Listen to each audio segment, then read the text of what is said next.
ડભોઈમાં રખડતા ઢોરોનો ત્રાસ, પાલિકા સામે સ્થાનિકોમાં ભારે રોષ। શહેરમાં રખડતા ઢોરોના વધતા ઉપદ્રવથી રાહદારીઓ અને વાહન ચાલકો ત્રાહિમામ પોકારી ઉઠ્યા છે।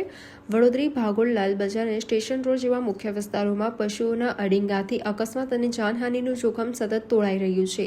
હીરા ભાગોળ સ્થિત પાલિકાનો ઢોર ડબ્બો વરસાદમાં ક્ષતિગ્રસ્ત થતાં ઢોર પકડવાની યોજના માત્ર કાગળ પર રહી ગઈ છે।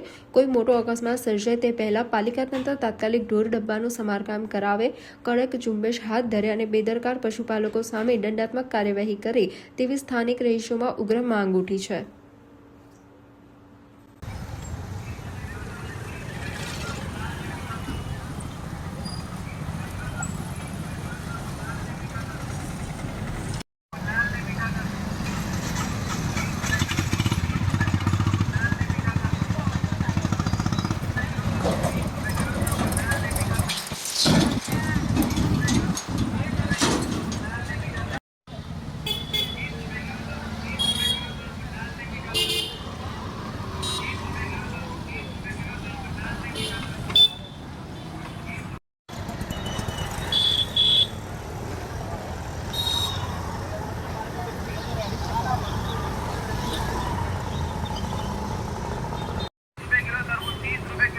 लाल ने मीठा तरबूज, 30 रुपए किलो तरबूज, 30 रुपए किलो तरबूज, लाल ने मीठा तरबूज।